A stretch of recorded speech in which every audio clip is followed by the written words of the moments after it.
In general terms, just for your knowledge, these are the characteristics, the technical characteristics of the study. In Colombia, there's something very particular in terms of comparison with other countries in Latin America, and is that we have different important regions in the country that always we include when conducting market research.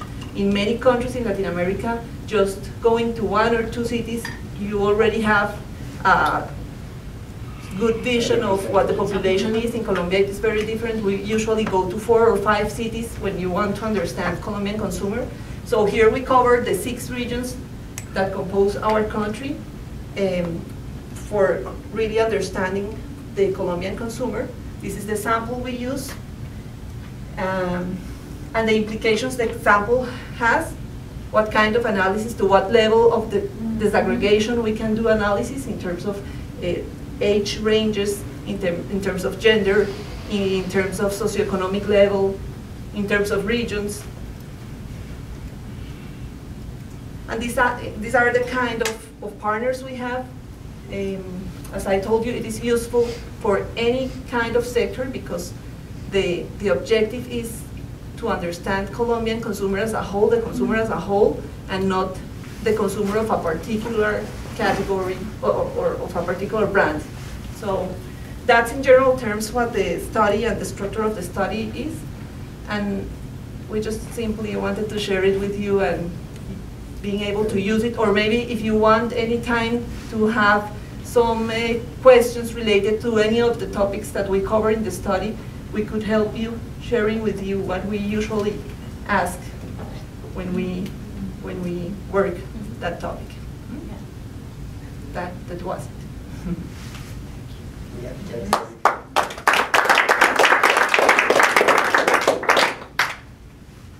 Catalina, is that a pretty steady group of partners there, or is there a lot of fluctuation in and out? What's the experience over 16, 17 years? No, they are very stable.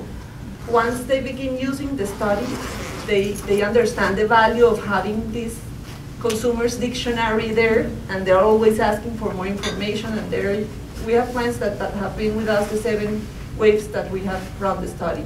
Yeah. You do it every year or 2 years? Every 2 years. Every 2 years. We do it every 2 years, yeah. And in terms of revenue, is that for you kind of the entry point into more specific types of analyses and then projects? Or what's for you strategically the goal of this? Yeah, exactly. The way it should be. Yeah, it is. Yeah, that's our objective. And the other thing is having a more stable and strategic relationship with our clients, because as I told you, we sit with them and we try to understand what are your plans for the next year. Based on that, we recommend you what kind of analysis you can take out from the study so that we can be there all year long, or all 2 years long, accompanying them in the development of their plans and understanding what is happening at each step of the way. How long the questionnaire takes? Because I've seen 3 hours. Okay. 3 hours numbers. And the respondent fatigue, how it's... Yeah, we manage it in different ways. There are parts of the questionnaires which are self-completion questionnaire. Other parts we interact with them. We make pauses. Maybe we have we conduct 2 sessions, not in only 1 session. It also depends very much on what the person wants. And we give them a very good incentive for participating in the study. So it's paper and pencil? It's paper and pencil? It's paper and pencil. And how many times you read the fieldwork? How long? How long takes the fieldwork? 1.5 months. Not that long. It's 1,500 almost, Yeah. precise. Exactly. Does this parallel some of the studies that are done in some other countries, or is this quite independent? No, we have been doing it since 1996. We know there's some experiences like this. I mean, we know from other countries that do this kind of studies. But you're not connected with those studies in any way? No. we're not. Catalina, I'll be very honest with you. We've invested in this type of approach recently, last year to be more specific. It was a dictionary, as you said, and this is the way we promote the study results, knowing Romanians from A to Z, and just by going across the results, you can have insights, moments, or uncover, discover unexpected type of data. And we had media partners that practically communicated and marketed the study, and it underperformed, let's say. I mean, the investment was not there.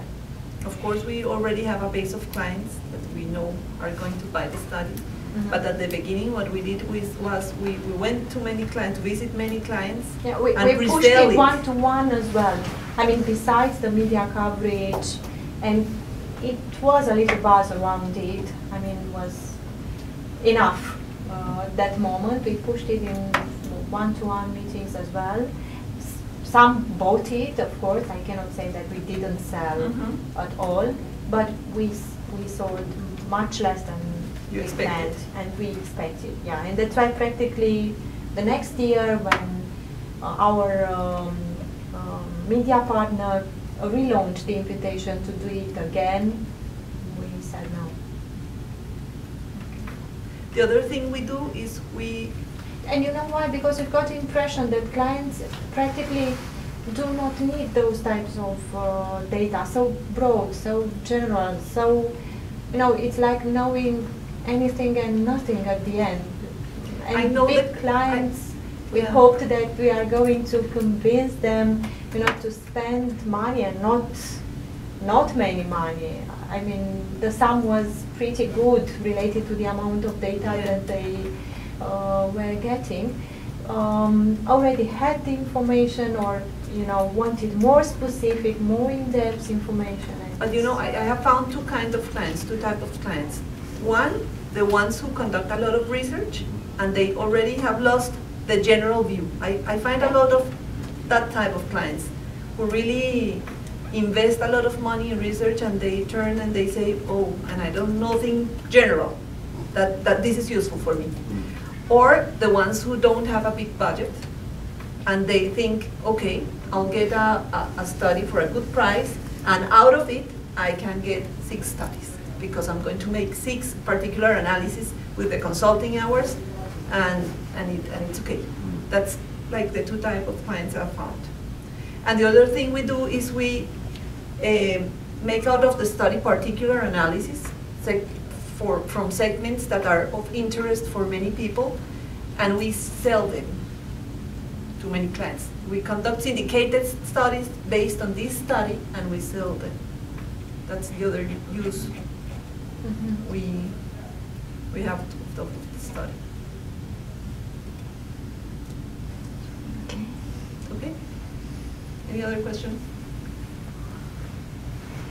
No, I think that's it. Do many companies run anything similar in your own countries? Or? We really like the approach. We did for a Used number to. of years, but